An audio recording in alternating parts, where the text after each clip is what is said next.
Okay, I think we'll get started. Rebecca, can you hear me? Sure, yep, I can hear you. Yeah. Okay, cool. Well, good afternoon, everyone. Thank you for taking the time to attend this webinar today.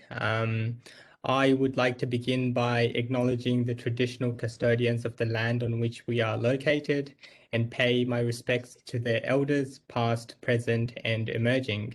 My name is Mortaza, and I am the training coordinator for the Australian Space Data Analysis Facility. We have a very exciting presentation today. Before we get started, however, I would like to mention that this event is recorded. If you have any questions, please feel free to type it in the chat area and we'll go through the questions at the end. That's it. Well, today our speaker is Dr. Rebecca Gibson. Rebecca is a remote sensing research scientist with the New South Wales Department of Planning, Industry and Environment. She has a background in fire and landscape ecology, completing her PhD in 2013 from the University of Wollongong. Rebecca then followed her interest in spatial science, working with the Department of Planning, Industry and Environment in remote sensing on monitoring vegetation change over time. In the past few years, she has merged her skills in remote sensing with her background in fire ecology to develop an operational system of mapping fire severity in New South Wales in collaboration with the New South Wales Rural Fire Service. In 2020, she was awarded the Environment, Energy and Science Prize for Innovation and Process Improvement. As well as ongoing research in remote sensing, Rebecca maintains her research interests in fire and landscape ecology through collaborative partnerships with the Joint Remote Sensing Research Program and the New South Wales Bushfire Risk Management Research Hub. Rebecca, thank you so much for your time today.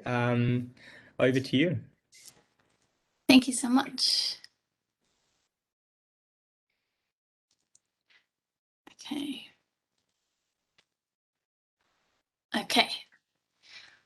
So today I'll be presenting this talk on a remote sensing approach to mapping fire severity in New South Wales.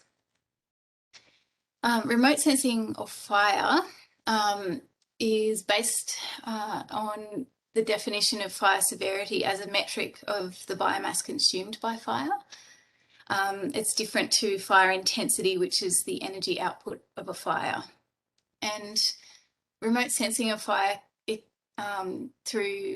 it can exploit the spectral response curve, where there's a post-fire reduction in the near-infrared reflectance and a post-fire rise in the shortwave infrared reflectance. And this is maximised through the difference normalised burn ratio, which is a commonly used indice for fire mapping of severity or extent.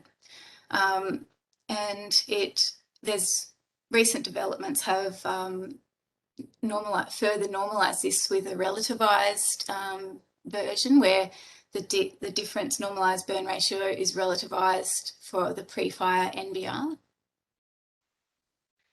And not commonly used is fractional cover in remote sensing of fire, but it's a sub-pixel unmixing algorithm, and it takes account of the three main spectral responses in the bare fraction, the green or photosynthetic component, and the dry or dead fractional cover.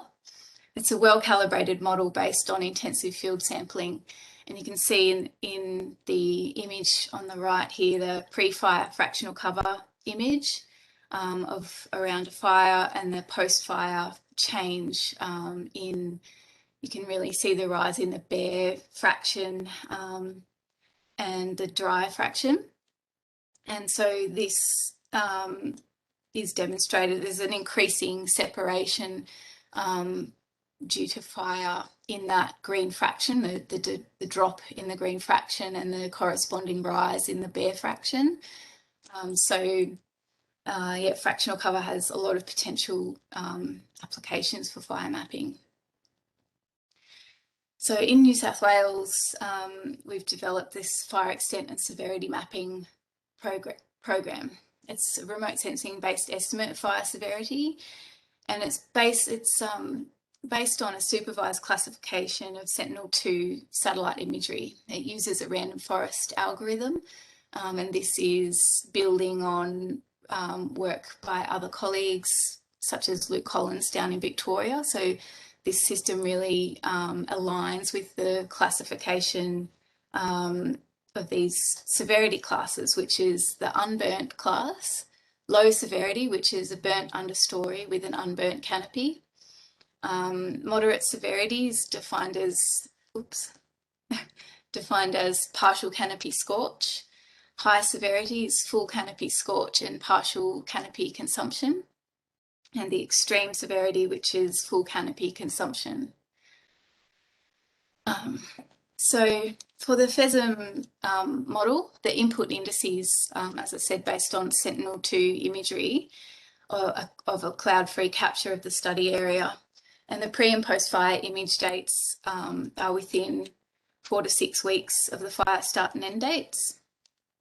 Oh, sorry, I've got a timer happening, which I didn't realise was there. And so, sorry, the reflectance-based indices are the difference normalised burn ratio and the relativised normalised burn ratio. And fractional cover-based indices include a change in total cover, which is the green and non-green fractions, and a total change in bare cover fraction. So these are the input indices that the model is built, trained and validated with. So the training data, the sampling data comes from high resolution aerial photography of a sample of fires where we have immediate post-fire imagery captured. And I've developed the training data in New South Wales through hand digitising samples of the severity classes.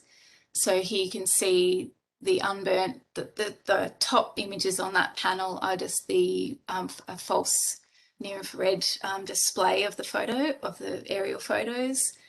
And so you've got the unburnt class and where there's no signs of fire. Then the low severity class has the darkened colour visible in the understory. So you've still got the unburnt treetops, and that's really really key part of the algorithm is the fact that it's based on this high resolution interpretation to really define that low severity class, because lower resolution photo or like imageries makes that more difficult to discern. So that's the real value of that aerial photo based training. And so with the moderate severity class, you can see the partial and mixed canopy with some unburnt trees followed by partial and fully scorched canopies.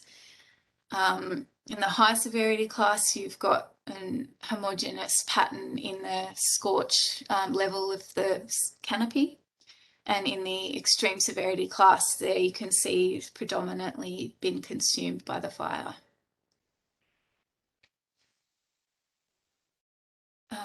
Another development in the FESM system is the use of these image texture indices. So as you can see here in the pixel boxes in the top right there, it's based on a moving window of these different window sizes of pixel lengths. Sorry. And so as the moving window occurs, this central pixel gets recoded with the texture metric, whatever that may be, of the surrounding neighbourhood. So it's really a way to help inherently mixed pixel problems like the low and moderate severity classes.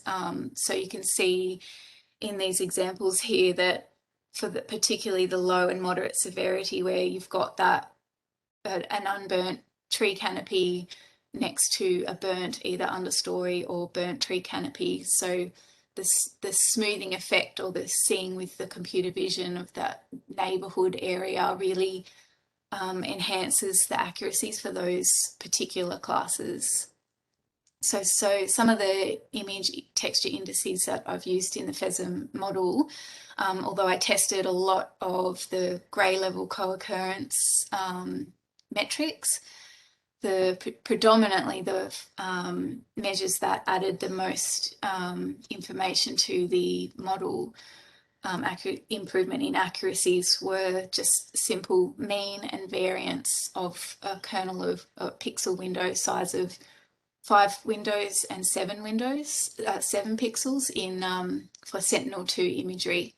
And that was based on the difference normalized burn ratio as well as the difference Bayer fraction. So I've taken those additional texture indices and added them into the training data, and yeah, they're the indices that I use to predict the severity classes. So using the aerial photo based sampling points, I've undertaken systematic validation, cross-validation, which is truly independent, where you train the data on all other fires and test it on the target fire, so that the training data for the target fire was not used in the training data of that particular model, and then systematically cycle through all the models, all the fires, to develop the cross-validation assessment. We've also undertaken extensive field-based validation and have this FESM-like modified ODK form.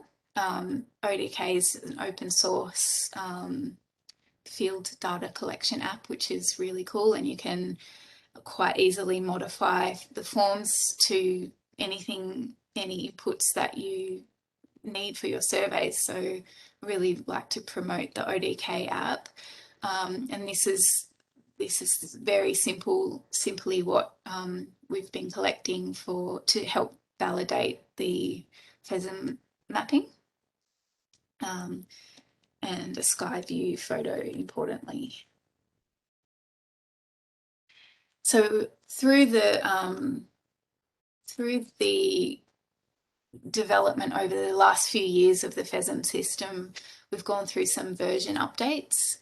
So FESM version 1 was developed around December 2018, and that had the original 4 input indices. It was based on 8 case study fires from 2017 and 2018 fire seasons. And that had around 65,000 training data points. So the relative decrease in the Gini index is a way in the random forest framework to determine the relative importance of the input indices into the model accuracies.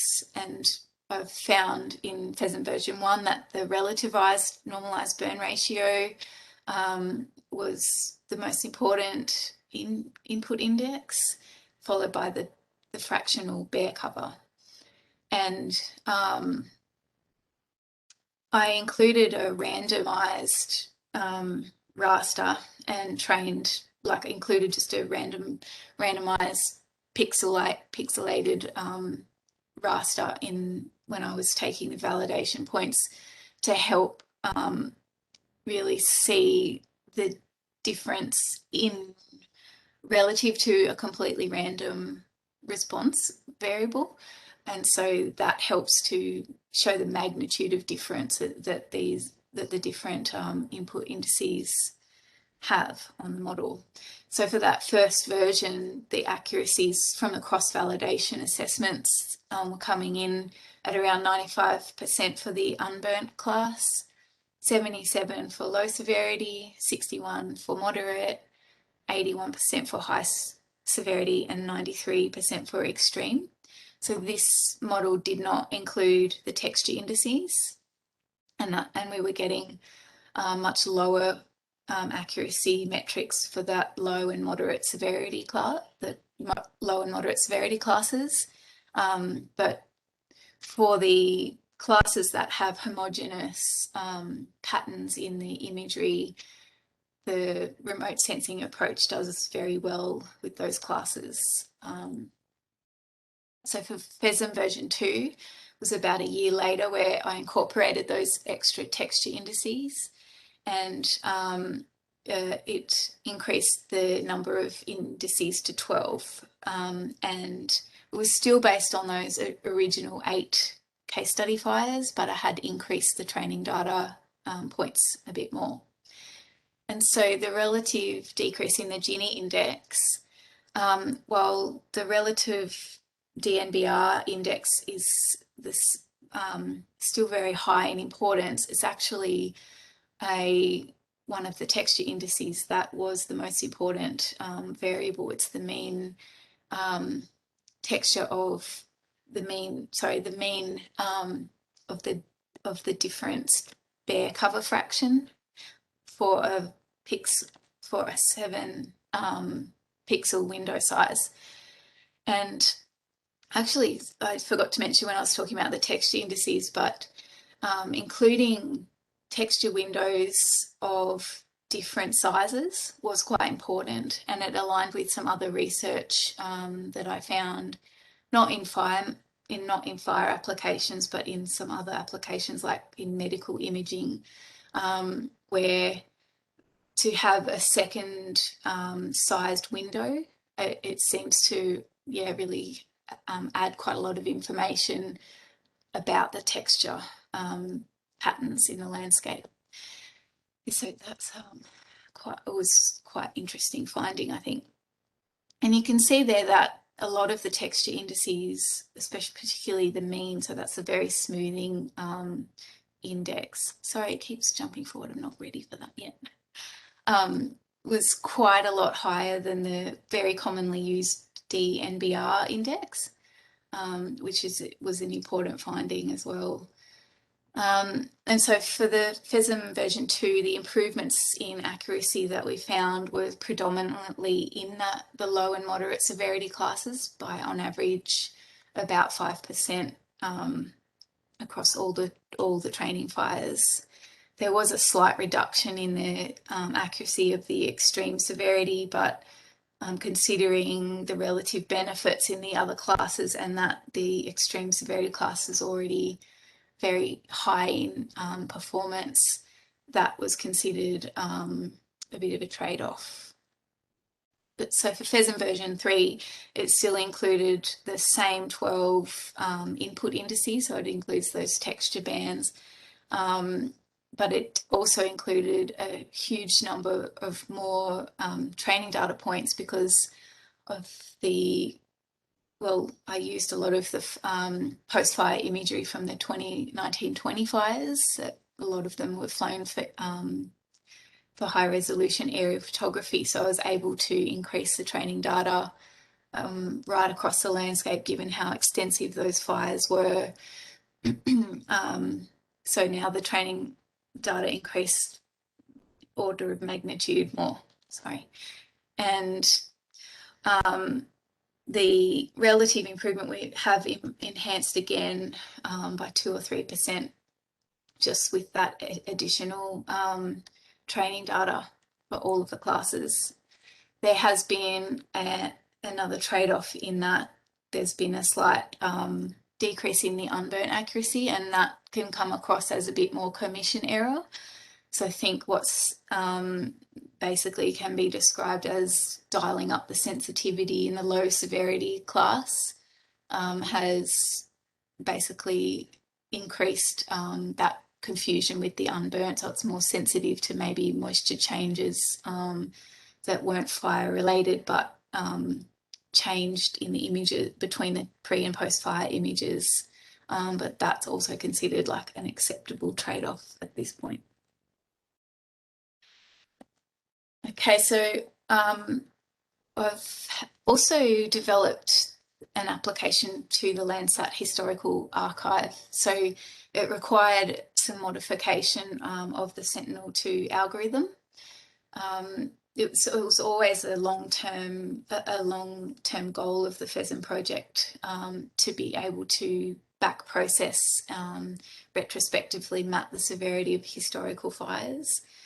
And so I found that Landsat 8 and Landsat 5 and 7 were different enough from each other that you couldn't just build an algorithm and apply the same training data to both types of imagery. So I had to train separately a Landsat 8 model and a Landsat 5 and 7 model. But there was enough historical aerial photography that overlapped the Landsat 5 and 7 dates that let me do that. So yeah, I undertook a similar cross-validation assessment of the different models on Sentinel-2 compared to Landsat. And here's an example of the consistent metrics between the two platforms. So and you can see, looking at extensive imagery, the alignment between the two Sentinel-2 and Landsat-based imagery. Although you can obviously see the Landsat it's more pixelated because of the larger 30-meter pixel sizes compared to the Sentinel-2 10-meter pixels. I didn't mention that earlier, but with the Sentinel-2 shortwave infrared bands, they're actually at 20-meter bands, but we've resampled them down to the 10-meter band. So the FESM resolution is that 10-meter pixel size. So the application of severity mapping to the Landsat archive has really supported, or is continuing to support, fire management decisions, looking at questions such as the efficacy of past hazard reduction burns or the effect of past wildfires on reducing fire size and severity, and as well as other like fire and landscape ecology research questions. So that is ongoing work. We're still continuing to, it's a massive undertaking to kind of retrospectively map the New South Wales fire history, but we're progressively doing that, chunking up priority areas and working through the landscape. So there's definitely some known limitations with remote sensing of fire severity. There's smoke and cloud issues, which make rapid response mapping quite difficult. So found this especially during the 2019-20 season, where this system was still early in development, a prototype system being rapidly operationalised during that crisis, and finding that, you know, fire management agencies really wanting up-to-date information about the severity of these fires, and we were just having so much trouble with getting cloud or smoke, mostly smoke-free imagery. So during that time we were making these interim maps and having to revise it with later imagery that became more clear. So that is still a limitation of using optical sensors. And also mapping low severity under dense canopy is a known limitation, and can be, you know, more obvious in these more dense and wet communities like rainforests and wet sclerophyll forests. And there's an unknown sensitivity threshold that I'm trying to find for mapping very low severity, like patchy, you know, hazard reduction burns, for example. So really needing a lot more field-based validation targeting those issues. And Swamps and wetlands, I think, are still a bit of a problem. Remote sensing in dark and wet areas is inherently difficult, but there's also can be these smouldering secondary fire impacts in these communities that may not be very well captured by by an immediate post-fire assessment. So there's caution around some particular communities like that. So I might just take a minute there to ask for any questions so far before I move on.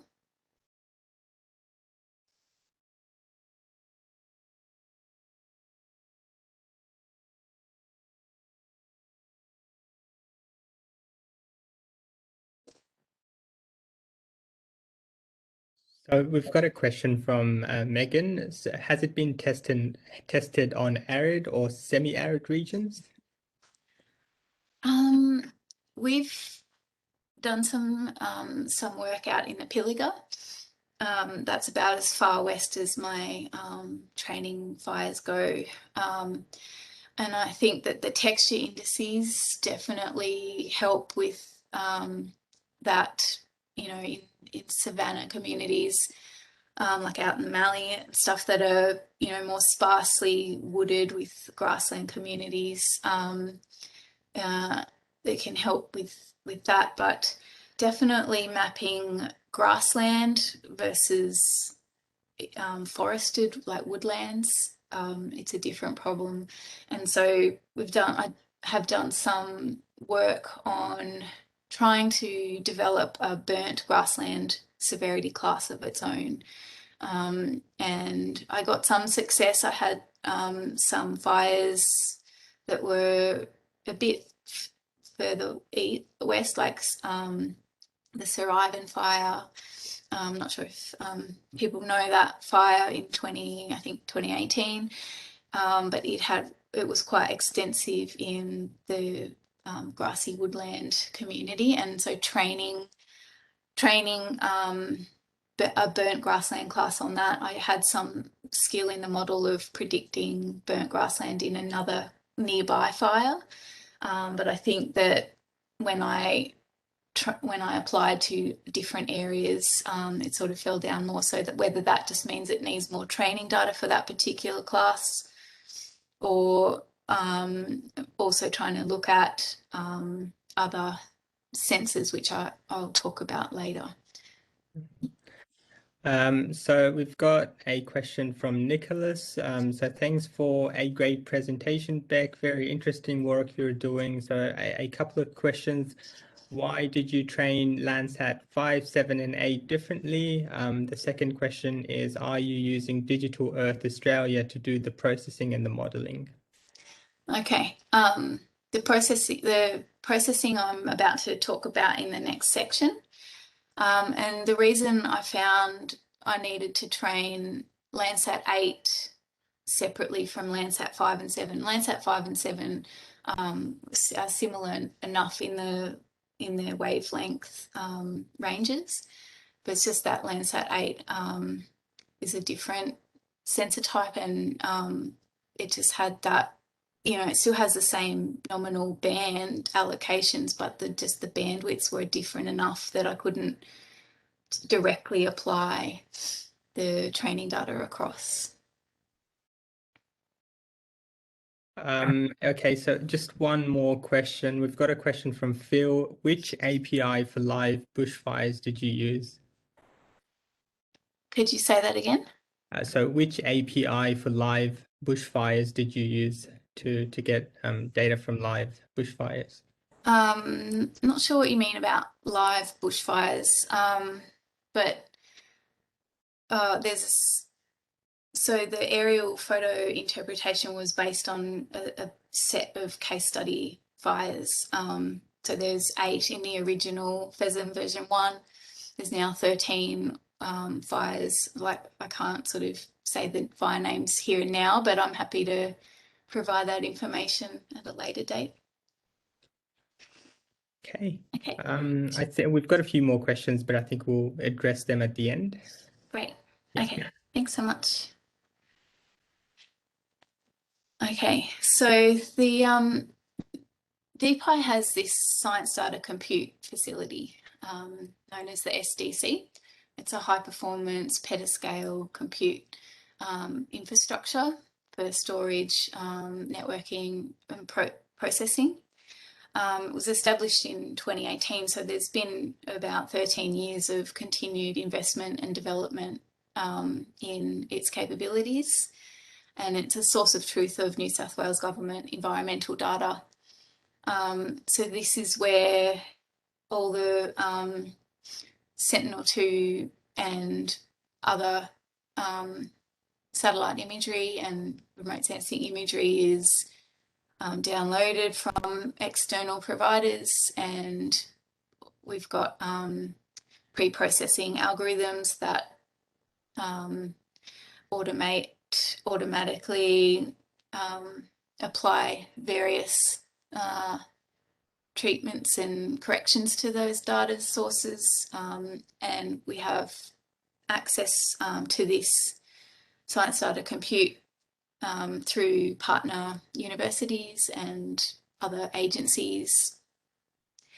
And it really, one of the strengths of the system is that it leverages this partnership through the Joint Remote Sensing Research Program, which is a collaborative group of remote sensing researchers in government and uni in New South Wales and Queensland predominantly. So it's a partnership between DPIE, Uni of New South Wales, the Queensland Remote Sensing Group, Queensland Government, and Uni of Queensland as well. So a lot of our systems are designed as sister with sister compatibility, so that a lot of our file naming conventions and things are consistent between the two systems. So Queensland has their own version of this SDC, and we can work together really collaboratively in that space. So FESM, all of the research and development and scripting and operationalising of FESM has been done on this SDC, and the continued operational processing through an S3 bucket, which I'll talk about now. So the FESM operational system, it was developed in collaboration with the RFS as a primary fire management agency in New South Wales. So it requires this input data of a general location and the start and end dates,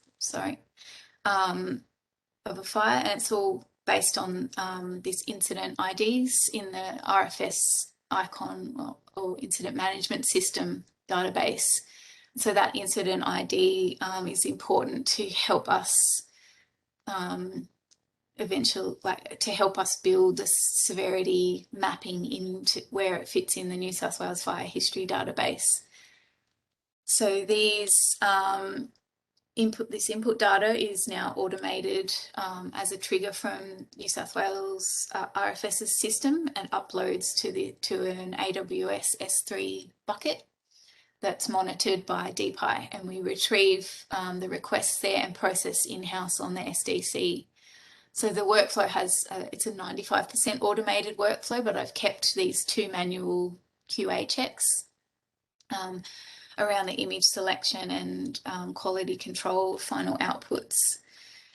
And so this system was launched in July 2020. A prototype system was operational before that, but some significant improvements were made before we went live in July 2020. So now we're delivering mapping for individual fires throughout the season, forward-looking on Sentinel-2 imagery, as well as back processing the recent few years on Sentinel-2 imagery and then historically on Landsat imagery. So the scripted workflow, it's all Pythonic. It has a set of scripts that hang together as handlers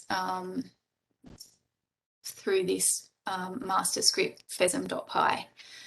So this is a lot of detail, and most people don't want to know about this part of it, but I like talking about it.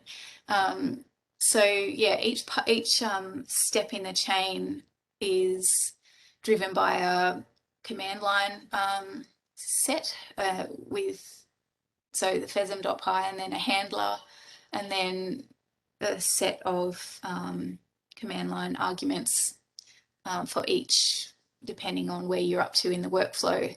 And at each point in the system, there's information that gets updated into Postgres SQL tables for database, for data management and tracking of the jobs through the FESM system.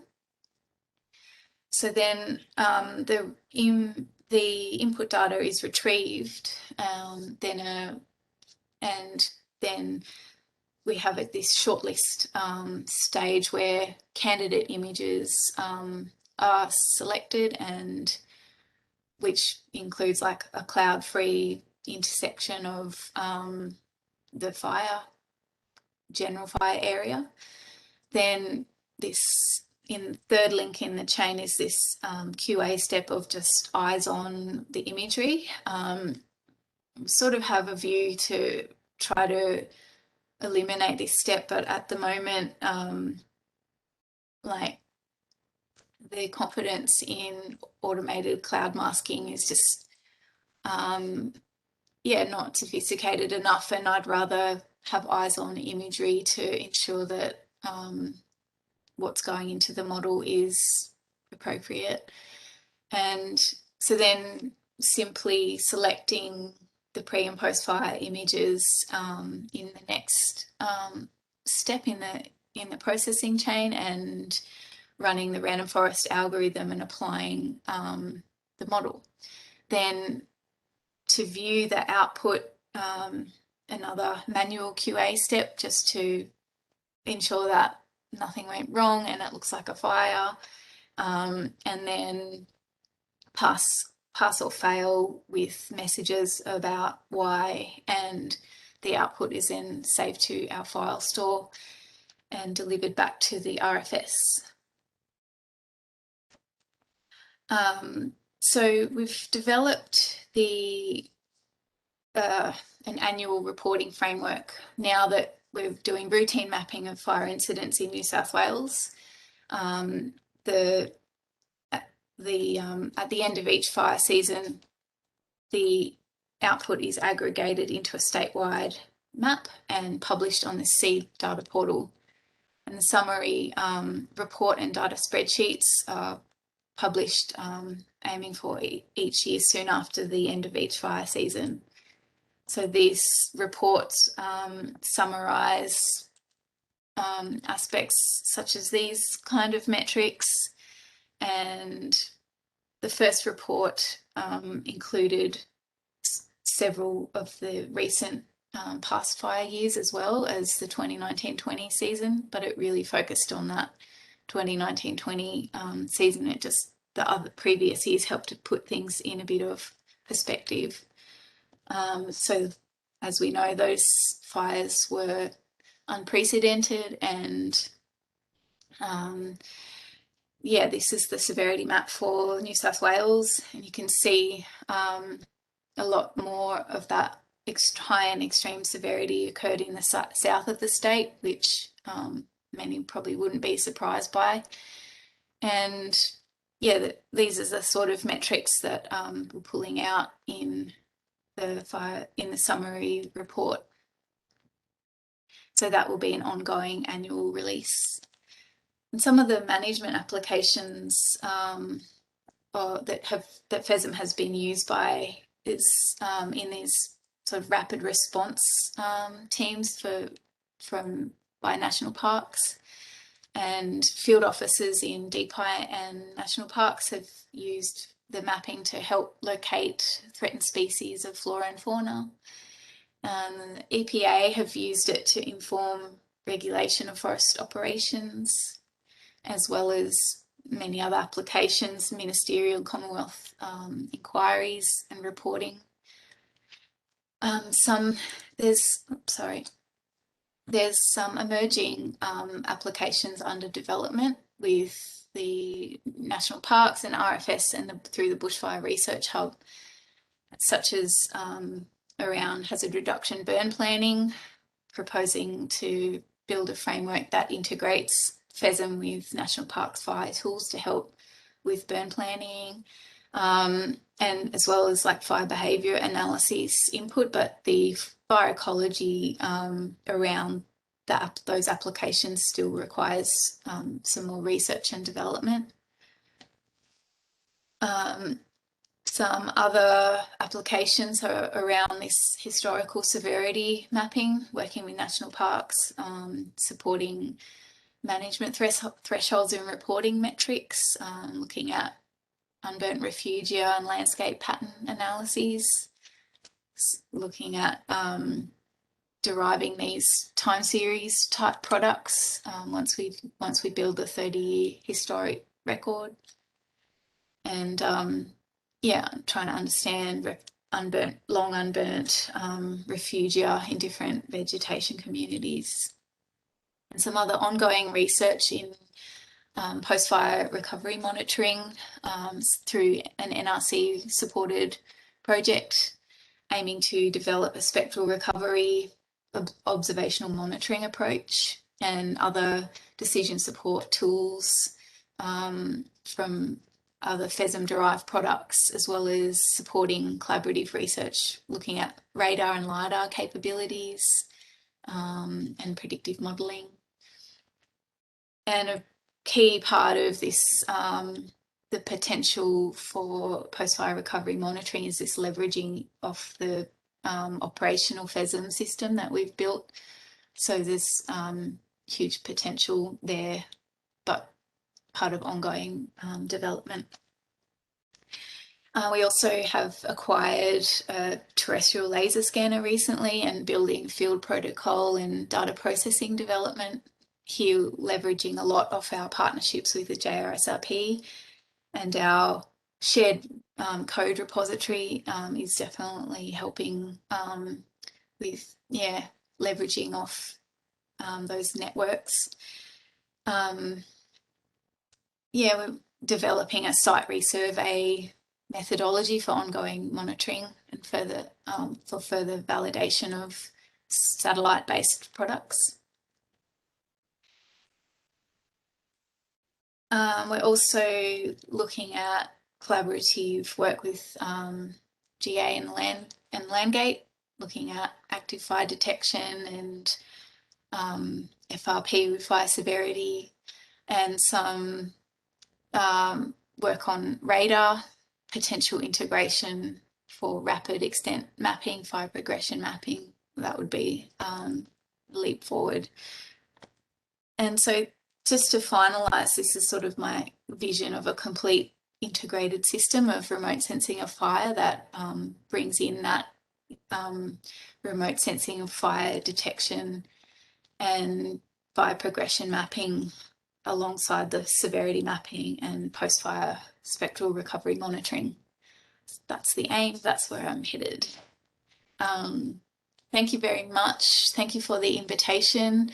Mortaza, thank you for letting me talk a lot of detail and for a long time, and really am grateful for the opportunity, and thank you to our research partners and network of financial investment and ongoing support.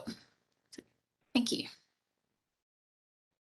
Well, thank you so much, Rebecca. That was very interesting to me. I personally found it fascinating. We've got a few questions in the chat area. So we've got a question. Are there any additional challenges to mapping fire severity of prescribed burns?